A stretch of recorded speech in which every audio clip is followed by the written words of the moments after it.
रियासी जिले में आतंकवादियों ने तीर्थ यात्रियों को ले जा रही एक बस पर गोलीबारी की, जिसमें 10 भारतीयों की मौत हो गई है और 33 अन्य घायल हुए हैं। पुलिस ने बताया है कि शिवा खोड़ी मंदिर से कटरा जा रही 53 सीटों वाली बस गोलीबारी के बाद में गहरी खाई में गिर गई और ये घटना पौनी इलाके के तेरियाप गांव के पास शाम करीब 6:15 पर हुई थी। वहीं आतंकी हमले को लेकर विपक्षी नेताओं ने प्रतिक्रिया दी है। कांग्रेस ने कहा है कि जम्मू कश्मीर में श्रद्धालुओं से भरी बस पर आतंकी हमले की खबर है और इस कायराना हमले में 10 लोगों की मौत की सूचना है और कई लोग घायल हैं। ये दुखद है और शर्मनाक है। कांग्रेस परिवार शोक का संतप्त परिवार के प्रति अपनी संवेदना व्यक्त करता है और इसके साथ ही उमर अब्दुल्ला ने भी घटना पर दुख जताया। उन्होंने कहा कि जम्मू कश्मीर के रियासी से भयानक खबर है, जहां एक बस पर हुए आतंकी हमले में 10 यात्रियों की मौत हो गई है और कई अन्य घायल हुए हैं। मैं इस हमले की कड़ी निंदा करता हूं। दुर्भाग्यपूर्ण है कि जिन इलाकों से पहले आतंकवादियों को पूरी तरह से हटा दिया गया था, वहां फिर से आतंकवाद की वापसी हो रही है। इस बीच रियासी के वरिष्ठ पुलिस अधीक्षक मोहित शर्मा ने 10 तीर्थ यात्री की मौत हो गई है और 33 अन्य घायल हुए हैं। ये जानकारी उनके द्वारा दी गई है और ये हमला क्षेत्र में हिंसा में चिंताजनक वृद्धि को दर्शाता है। साथ ही उन्होंने ये भी कहा कि राजौरी और पुंछ जैसे पड़ोसी क्षेत्रों की तुलना में रियासी जिला आतंकवादी गतिविधियों से अपेक्षाकृत अछूता रहा है।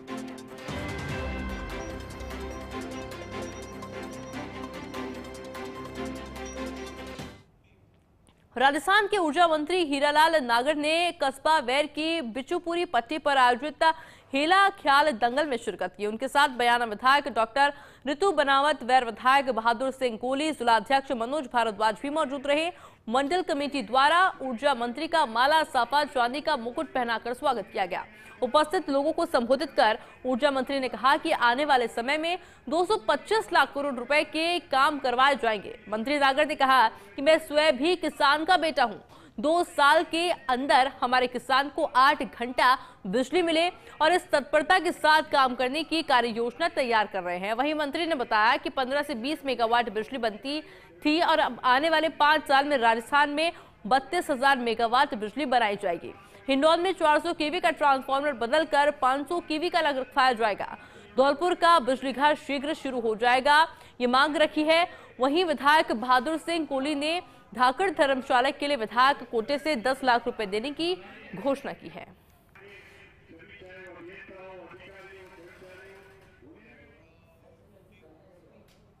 ब्यावर में भारतीय मजदूर संघ जिला ब्यावर का प्रथम अधिवेशन शहर के मेवाड़ी गेट के बाहर स्थित श्री विश्वकर्मा भवन में आयोजित किया गया। कार्यक्रम में विद्युत श्रमिक संघ, श्री सीमेंट कर्मचारी संघ, अमूजा सीमेंट मजदूर संघ, बांगड़ सीमेंट मजदूर संघ, विश्वकर्मा श्रमिक संघ, पेंटर बिल्डिंग मजदूर संघ, आंगनबाड़ी कर्मचारी संघ, रोडवेज श्रमिक संघ, लघु उद्योग मजदूर संघ, सेवानिवृत्त कर्मचारी जलदाय खोतिहार मजदूर संघ सहित अन्य श्रमिक संगठनों के सदस्यों और पदाधिकारियों ने भाग लिया। कार्यक्रम में राजस्थान सरकार के कैबिनेट मंत्री अविनाश गहलोत ने बतौर मुख्य अतिथि के रूप में शिरकत की। विशिष्ट अतिथि के रूप में नगर परिषद सभापति नरेश कनौजिया मौजूद रहे। मंत्री अविनाश गहलोत के कार्यक्रम स्थल पहुंचने पर बीएमएस के पदाधिकारियों ने उनका माला, साफा और बीएमएस को दुपट्टा पहनाकर स्वागत किया। अधिवेशन के दौरान संघ के पदाधिकारियों ने उपस्थित संगठन के सदस्यों से श्रमिक हितों को लेकर चर्चा की और साथ ही विभिन्न समस्याओं को सरकार तक पहुंचवाकर उनका समाधान करवाने पर विचार विमर्श किया गया। इस दौरान संघ के पदाधिकारियों ने मंत्री अविनाश गहलोत से भारतीय मजदूर संघ के कार्यालय के लिए ब्यावर में सरकार की ओर से जमीन आवंटन की मांग की।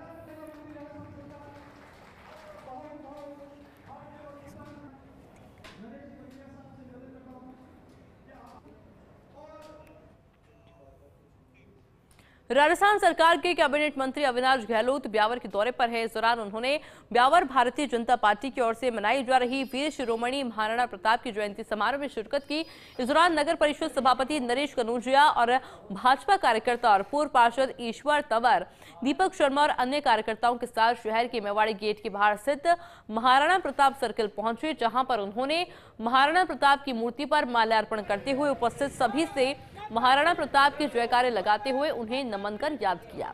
इस दौरान मंत्री गहलोत ने पत्रकारों से रूबरू होते हुए सबसे पहले देशवासियों को महाराणा प्रताप की जयंती की बधाई दी। इस दौरान उन्होंने कहा कि विकास के लिए केंद्र सरकार और राजस्थान सरकार कटिबद्ध है। ऐसे शुभ अवसर पर देश के प्रधानमंत्री आदरणीय नरेंद्र मोदी जी तीसरे यशस्वी कार्यकाल के लिए आज शाम को शपथ लेंगे। सभी देशवासियों की इच्छा थी, राजस्थान प्रदेश वाली इच्छा थी, इस बार फिर से प्रधानमंत्री मोदी जी बने, भारतीय जनता पार्टी के साथ एनडीए गठबंधन सत्ता में आए। ये जनता की जीत है। जनता की जीत के आधार पर ही नरेंद्र मोदी जी आने वाले 5 सालों में देश का विकास करेंगे और विश्व के मानचित्र पर भारत की प्रतिष्ठा कैसे आगे बढ़ सके इसके लिए वो काम करेंगे। उदयपुर सहित पूरे मेवाड़ में वीर शिरोमणि महाराणा प्रताप की जन्म जयंती हर्षोल्लास के साथ मनाई जा रही है और इस मौके पर शहर के ऐतिहासिक मोती मगरी पर लोगों ने महाराणा प्रताप को अश्रूढ़ प्रतिमा पर पुष्पांजलि अर्पित की और इसके बाद विभिन्न संगठनों की ओर से एक विशाल शोभा यात्रा चेतक सर्कल से शुरू होकर शहर के कई इलाकों से होकर गुजरी। शोभा यात्रा का जगह जगह पर शानदार स्वागत भी किया गया।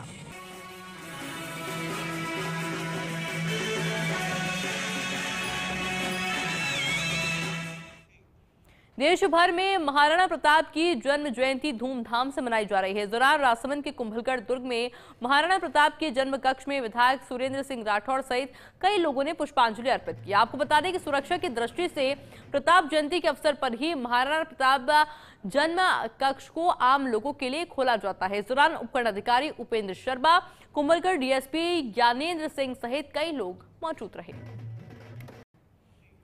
श्री राजपूत सभा भवन में महाराणा प्रताप की 484वीं जन्म जयंती मनाई गई। इस दौरान उनके छायाचित्र पर दीप प्रज्वलित कर पुष्पांजलि अर्पित की गई।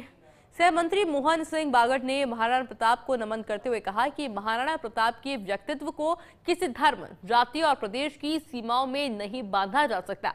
उन्हें 36 कौमों का स्नेह प्राप्त था। वे राष्ट्रीय नायक थे जिनकी गौरव गाथा समस्त संसार में विख्यात है।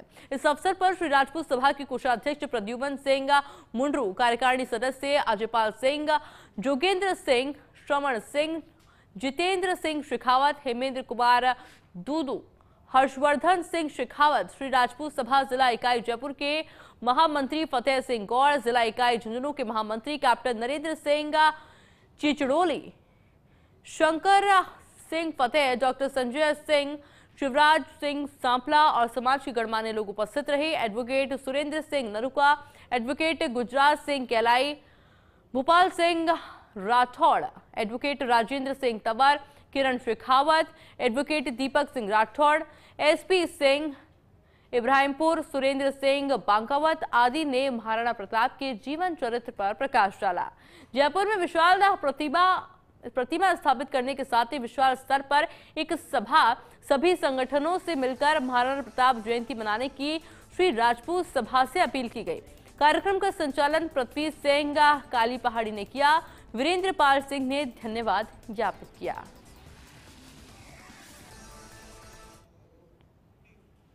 जयपुर के राणा सागा मार्ग प्रताप नगर में एसआरके डायग्नोस्टिक के उद्घाटन का कार्यक्रम आयोजित हुआ। कार्यक्रम में मुख्य अतिथि के तौर पर राज्यपाल कलराज मिश्र उपस्थित रहे। एसआरके डायग्नोस्टिक का उद्घाटन राज्यपाल कलराज मिश्र ने रिबन काटकर किया। कार्यक्रम के दौरान बहुत से गणमान्य लोग उपस्थित रहे। डॉक्टर राहुल शर्मा डायग्नोस्टिक के डायरेक्टर भी इस दौरान मौजूद रहे और कार्यक्रम के दौरान राज्यपाल कलराज मिश्र ने डायग्नोस्टिक सेंटर के उद्घाटन की शुभकामनाएं दी।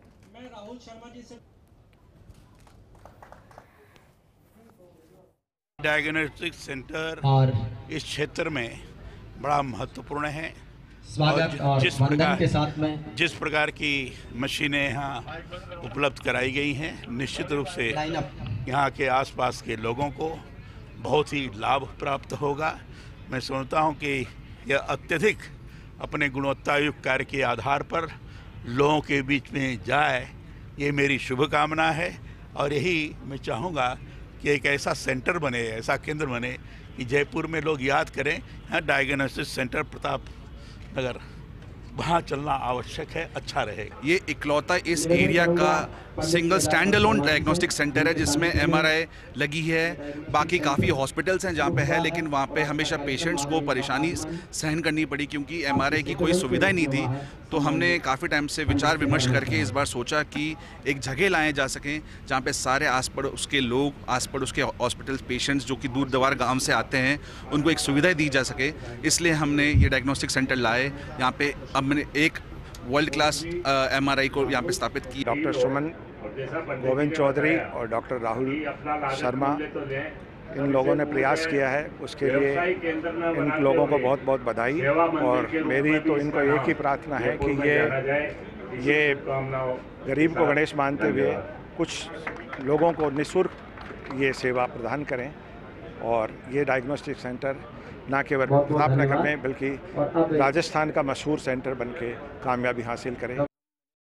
डॉक्टर भीमराव अंबेडकर लॉ विश्वविद्यालय और SS Jain Subodh law college के संयुक्त तत्वाधान में SS Jain Subodh law college Mansarovar स्थित आचार्य हस्ती सभागार में 7 दिवसीय फैकल्टी डेवलपमेंट प्रोग्राम की शुरुआत की गई, जिसका भव्य उद्घाटन डॉक्टर भीमराव अंबेडकर लॉ विश्वविद्यालय की कुलपति प्रोफेसर निष्ठा जायसवाल और सुबोध शिक्षा समिति के चेयरमैन नवरत्न कोठारी ने किया। कार्यक्रम को संबोधित करते हुए सुबोध शिक्षा समिति के चेयरमैन नवरत्न कोठारी ने कहा कि 7 दिवसीय आयोजन का उद्देश्य आपराधिक कानूनों में आमूलचूल बदलाव की ओर ध्यान आकर्षित करना और इस संदर्भ में जागरूकता लाना है। डॉक्टर भीमराव अंबेडकर लॉ विश्वविद्यालय की कुलपति प्रोफेसर निष्ठा जायसवाल ने भी कार्यक्रम को संबोधित किया।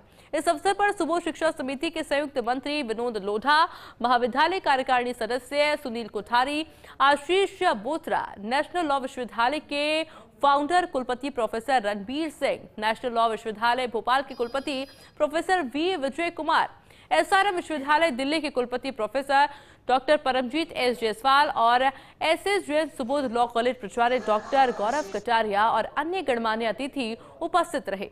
इस 7 दिवसीय कार्यक्रम का समापन 15 जून को होगा। कार्यक्रम के अंत में प्राचार्य डॉक्टर गौरव कटारिया ने कार्यक्रम में पधारे हुए सभी गणमान्य अतिथियों का धन्यवाद ज्ञापित किया।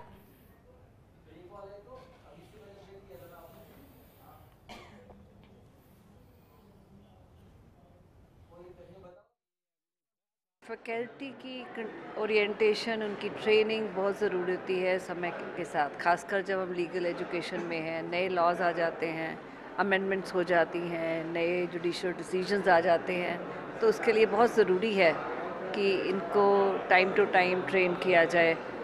और ये जो 7 दिन का प्रोग्राम है, ये ना केवल फैकल्टी के लिए बड़ा फ्रूटफुल होगा बल्कि स्टूडेंट्स के लिए भी, क्योंकि जब ये इससे अवगत हो जाएंगे तो आगे इसको अपने स्टूडेंट्स को भी इम्पार्ट करेंगे। लीगल एजुकेशन राजस्थान का है, उसका सारा का सारा दारोमदार अम्बेडकर लॉ यूनिवर्सिटी के ऊपर है।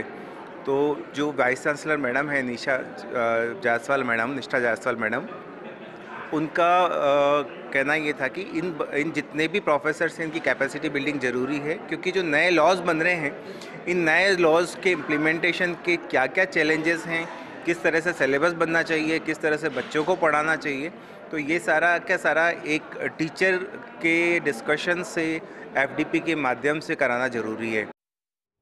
महेश सेवा संघ समिति जयपुर की ओर से सांस्कृतिक कार्यक्रम एबीसीडी यानी कि एनीबॉडी कैन डांस का आयोजन जवाहर सर्किल स्थित महेश्वरी पब्लिक स्कूल के तक्षशिला ऑडिटोरियम में समापन हुआ और इस कार्यक्रम में महेश्वरी समाज के कलाकारों ने अपने हुनर का प्रदर्शन किया। समिति के अध्यक्ष सुनील मालपानी ने सभी अतिथियों का स्वागत किया। कार्यक्रम में अमन मंत्री सुनील बांगड़, राजकुमार झवर, प्रकाश चंद्र पुरवाल अतिथि के रूप में मौजूद रहे। समिति सचिव नीरज चितलांगिया ने महेश सेवा संघ के जयपुर शहर के 4 जगहों से आए प्रतिभागियों का परिचय करवाते हुए कार्यक्रम का शुभारंभ किया। कार्यक्रम संयोजक घनश्याम नोवाल ने बताया है कि इस वर्कशॉप में 200 कलाकारों को डांस और प्ले सिखाया गया है। प्रशिक्षण पाए प्रतिभागियों ने ABCD anybody can dance grand finale में अपना दमखम दिखाया। महेश सेवा संस्था के सभी पदाधिकारी और कार्यकर्ता इस मौके पर बड़ी संख्या में मौजूद रहे। महेश सेवा संघ समिति पिछले 25-30 वर्षों से ये सांस्कृतिक कार्यक्रम करती आ रही है। इस बार जो हमारा सांस्कृतिक कार्यक्रम का जो अपना नाम दिया जाएगा वो एबीसीडी डांस के ऊपर रखा गया है। इसमें हमने 4 जोन में बांटा है। 4 जोन में हमने इसको 4 जोन के अंदर प्रैक्टिस कराई है, जिसमें 3 वर्ग के अंदर हमारे बच्चे, मिडिल वर्ग के बच्चे और लेडीज़, इनका 3 वर्ग में हमने बांटा उसको। और 15 दिन के अंदर एक अपनी थीम बना के उसके ऊपर इन बच्चों को और सबको हमने प्रयास किया। कोरियोग्राफर ने कोरियोग्राफी की।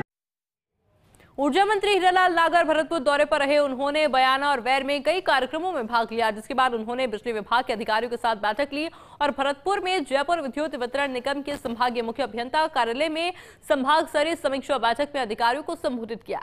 बैठक में गृह राज्य मंत्री जवाहर सिंह बेढम, विधायक बहादुर सिंह कोहली, बयाना विधायक ऋतु बरावा सहित अन्य जनप्रतिनिधि और ऊर्जा विभाग के संभाग स्तरीय अधिकारी उपस्थित रहे। ऊर्जा मंत्री ने कहा कि बिजली की बढ़ती मांग के अनुरूप निर्बाध विद्युत आपूर्ति सुनिश्चित करने के लिए उत्पादन, प्रसारण और वितरण तंत्र को मजबूत बनाया जाएगा।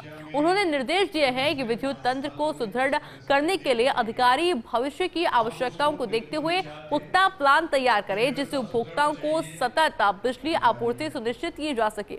उन्होंने स्वीकृत ग्रिड सब स्टेशनों के कार्य में देरी को गंभीरता से लेते हुए समय पर कार्य नहीं करने वाले संवेदकों को ब्लैक लिस्ट करने के निर्देश दिए।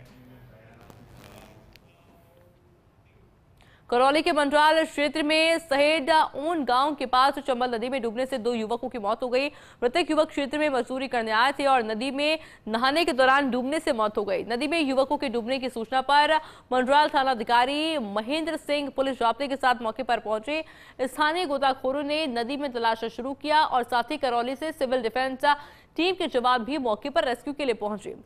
सिविल डिफेंस टीम के जवान और गोताखोरों ने काफी मशक्कत के बाद दोनों के शव बाहर निकाले। मृतकों में एक युवा का सुमर जाटव और दूसरा बिशन जाटव था। पुलिस ने मंडराल राजकीय अस्पताल में दोनों के शवों का मेडिकल बोर्ड से पोस्टमार्टम कराने के बाद परिजनों को सौंप दिया। और पंचायत के ग्राम सहेड़ में राजकीय प्राथमिक विद्यालय का निर्माण कार्य चल रहा था। उसमें ठेकेदार द्वारा मजदूरों से और कारीगरों से काम कराया जा रहा था। निसूरा का सुमेर और बिशन सिंह है सनेट गांव का, ये वहाँ पर चिनाई का मजदूरी का काम करते थे। कल शाम को 6:30-7 बजे ये पानी भरने के लिए और नहाने के लिए चंबल नदी में चले गए। उसके बाद में ये नहाते समय पानी में डूब गए, जिनकी रात को तलाश की गई, रात को नहीं मिले। रात सवेरे सिविल डिफेंस की टीम, श्रीमान तहसीलदार साहब और मेरे द्वारा और ग्रामवासियों द्वारा और उनके परिजनों को सूचना दी गई। परिजन भी आ गए थे और सबके द्वारा इनकी तलाश की। दोनों बॉडियां मिल चुकी हैं, उनका पोस्टमार्टम कार्रवाई चल रही है।